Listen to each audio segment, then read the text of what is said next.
Now, okapis are mistaken to be related to the zebras because of those stripes on their back hind legs, but they're actually second cousins to the giraffes because of that prehensile tongue. So the really long purple tongue that giraffes have, okapis have as well.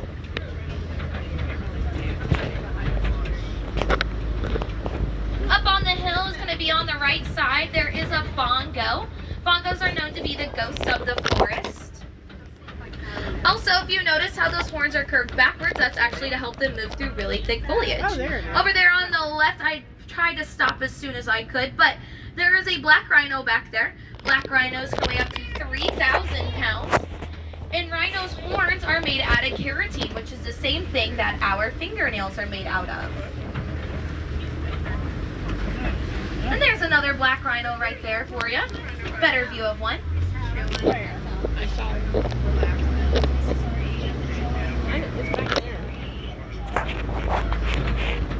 And there's some more bongos over there on the right. Also on the right, there are going to be some greater kudu. We are going to have one walk right in front of our truck. Now, friends, a good reminder, if I ever get a chance when I get stopped by animal, I love to explain this and talk about this. But remember, these are the animals' homes. We're just here. We're visiting. We're looking. We're sightseeing. We're exploring. We're learning. Everything like that. So we always give them the right of way. But over there, they're on the left and the right. Those are the greater kudu.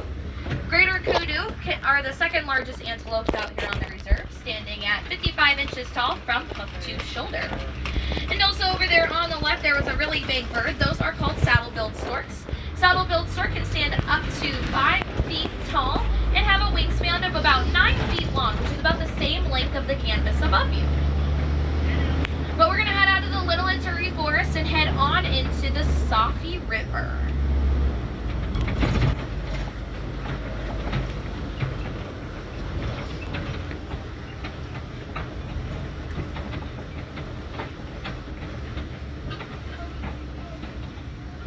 Over there in that back right corner, there is a Nile hippopotamus. Nile hippos are your safari guide's favorite animals. I know too many facts about the hippos. I love them so much.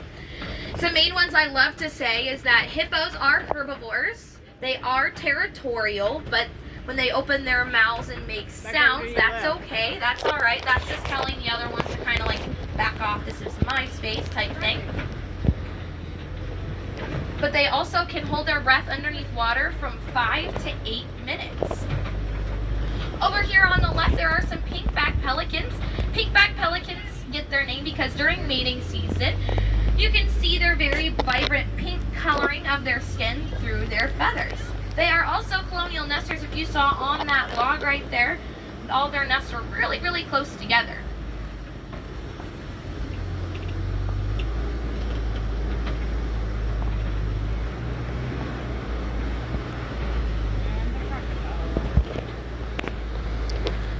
Alrighty, friends, we do have a bridge coming up, so at this time I do ask that everybody remain seated at all times. Keep the hands, arms, feet, legs, objects inside of the truck. That looks all dried up.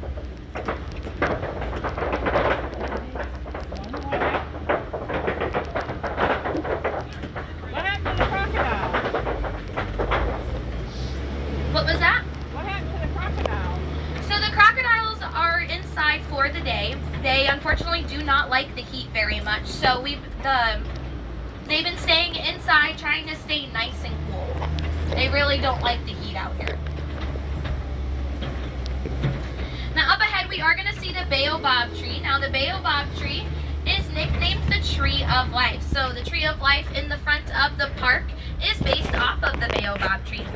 Inside of the tree there is about 30,000 gallons of water. So humans and animals during the dry season can go to this tree and get water to stay hydrated.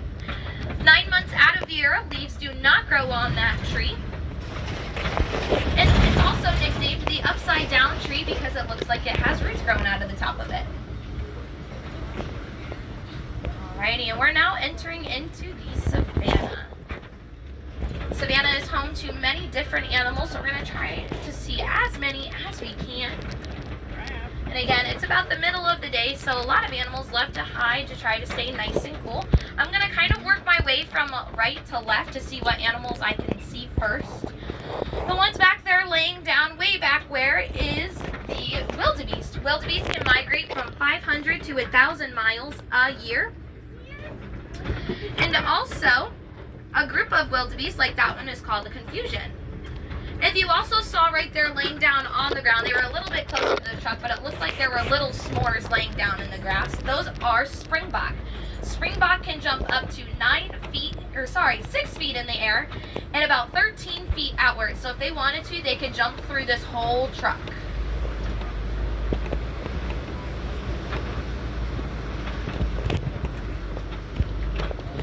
And on the left laying down there are some painted dogs. Painted dogs, don't mistake them for the ones we have at home. The ones we have at home have 5 toes. These dogs have 4 toes.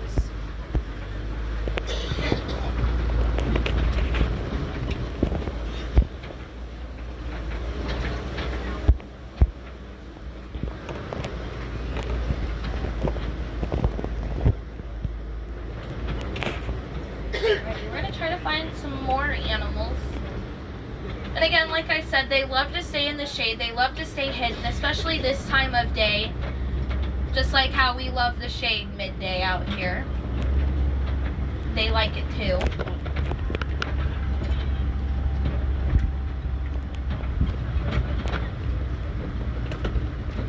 I know we're a little bit far away from it, but up ahead in the front of the truck, laying down way over there by the bushes, there is a Hartman's Mountain zebra. We're going to try to go get a little bit of a closer of a look.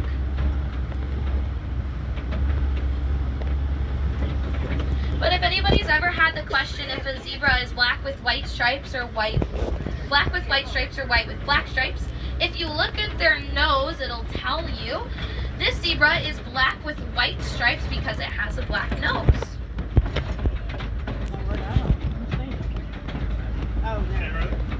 There's a little bit of a better view of it. Also, zebras do not neigh and they don't whinny. They actually whoop. And that's how they call out to one another. Just like that. I heard somebody do it. Alrighty, over on the top of the hill way over there, there is an Ankole cattle. Ankole cattle's horns can grow up to 9 feet long. And inside is a honeycomb-like structure that has blood pumping through there. And it actually acts as a natural AC system for them. Oh, look at all the giraffes. And there are some giraffes up ahead. These are Maasai giraffes. It looks like we may stop for a little bit for the giraffes.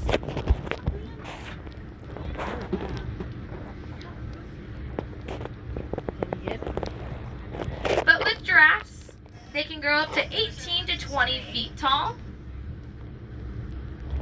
And we know that these are Maasai giraffes because they're jagged-like edges all over for their patterns.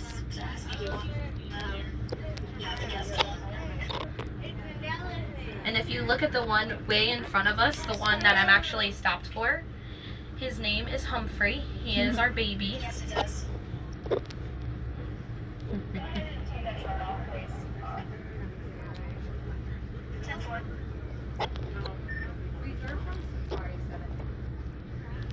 Looks like he was waiting on the other one. I am stopped for giraffes right by Giraffe Park.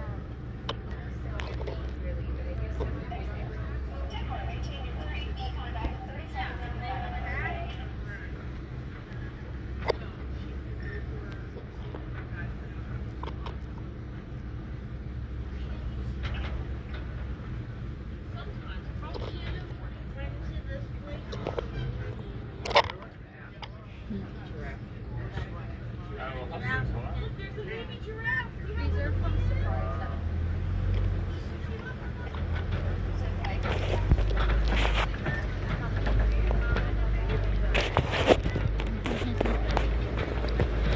Alrighty, friends. A group of giraffes just like this one is called a tower. A group of them is called a tower. And they're actually one of the only mammals, land mammals, that do not have vocal cords. So just how we can talk, that's how we use, like, our vocal cords helps us to talk. Giraffes actually don't have any.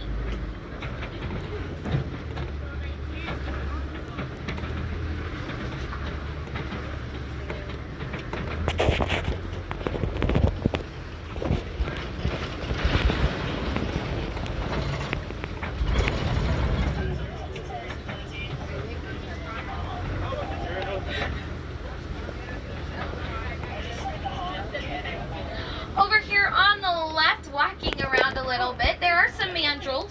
If you look on the mandrill's face, there is a red and blue color. When mandrills get excited, that red and blue coloring becomes more of a vibrant color. And also, with mandrills, Rafiki, if anybody knows of Rafiki from The Lion King, Rafiki is based off of a mandrill. They also are the largest monkey species.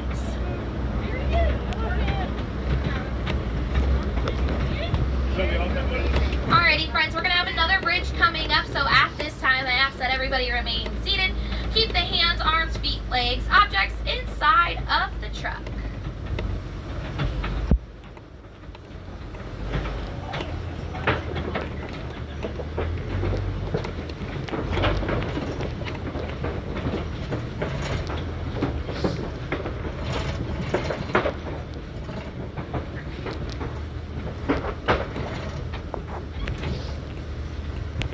Alrighty, so over here on the right, and it's also going to be on the left, there is some red clay.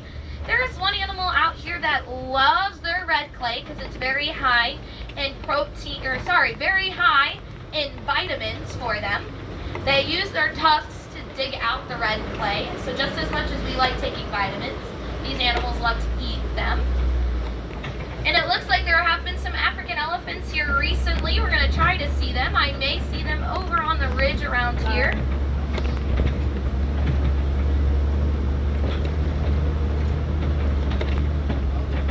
Alrighty, if you look through the trees, we're going to get a little bit of a better view going around the corners. But if you look through the trees, there are some African elephants over there.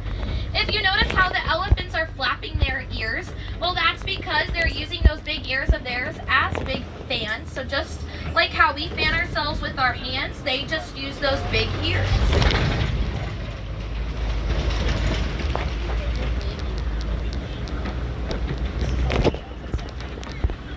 And here's a better view of them. Now, if you see those big trunks of theirs, those big trunks actually have more muscles in them than we do in the human body.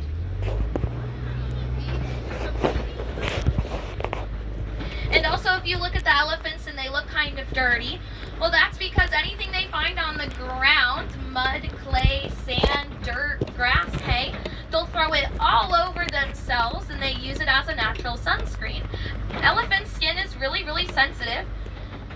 So just as much as we don't like sunburns, elephants don't like sunburns either.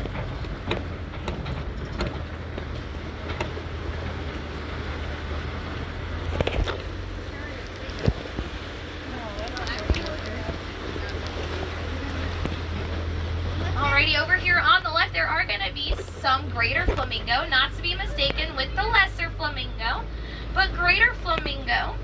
If you look amongst a bunch, you might see some brown-gray ones. Well, those brown-gray ones are actually not like mom and dad just yet. They haven't eaten enough beta-carotene. And beta-carotene is what is in shrimp. So they haven't eaten enough shrimp yet. So just like us, how we have to eat our fruits and vegetables when we're younger so we can be nice and strong. It's the same thing with flamingos. And a group of flamingos, just like this one, is called a flamboyance.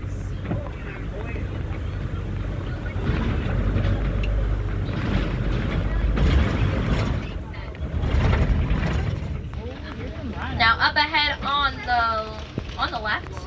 the left here, we're gonna see some white rhinos. If you look at the big divots in the ground, the white rhinos love to roll around in the mud, and just like elephants, they use that mud as a natural sunscreen, but also as a bug repellent. Now, A group of rhinos, just like this one, is called a crash, just like that. It just hit his mama. That is my first time I've seen our baby do that. That's Logan. And then a little bit of a bigger one, still smallish. That is Milo walking right here next to the truck. But rhinos actually don't have the best eyesight, just like what baby did just right there. Rhinos don't have the best eyesight. Their eyes are on the sides of their heads, but they have really good sense of smell and a really good sense of hearing. Cheetah. And up there on the left, you'll see a cheetah. We're gonna go get a better look at the cheetahs, though. There's some more on this area over here. Cheetahs can run from 60 to 70 miles per hour and use that really long tail of theirs to change directions. Little bit of a better view of them.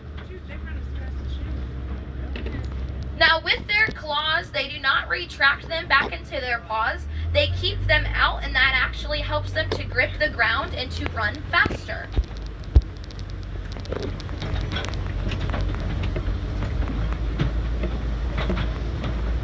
Lion country. Now up ahead is a kopie, and a kopie is a rock formation just like this one, and there's one animal that loves their kopie. As you can see, they love to lay on it. There is a male lion right there. Lions sleep about 18 to 20 hours a day. They are nocturnal animals, and the lioness actually do most of the hunting so the dad can stay back with the kids. Yes, lions love their kopies because they can look over their land and make sure everything is in order, everything is great, everything is going accordingly, just the way they like it. Over there on the right, walking around, there are some ostriches. Ostriches' brains are the size of marbles, and their eyes are bigger than their brains. But their kick is so powerful, they can actually break the jaw of a lion, a fully grown lion.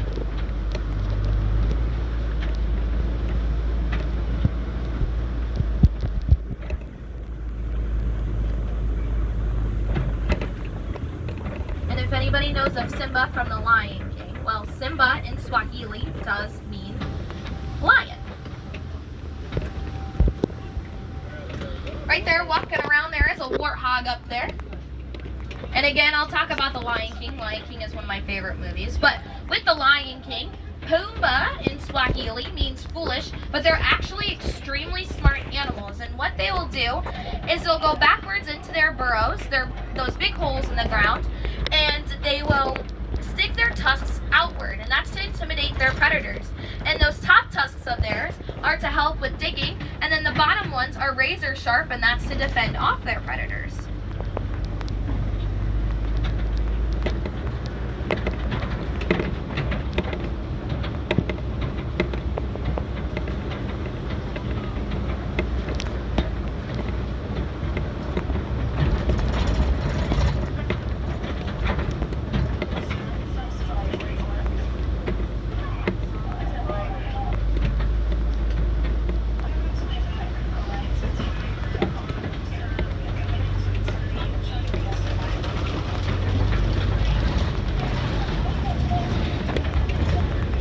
Everybody, up ahead is the warden's post.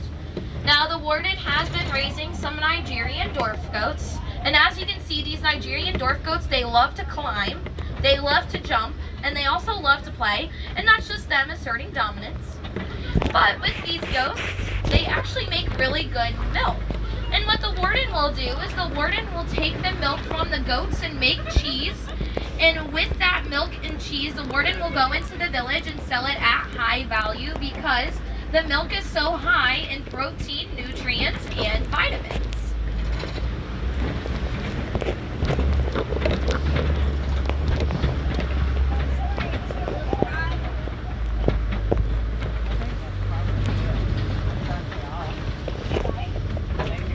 Now, friends, unfortunately, our safari is coming to an end. This road is leading us back to the Harambe village. On behalf of all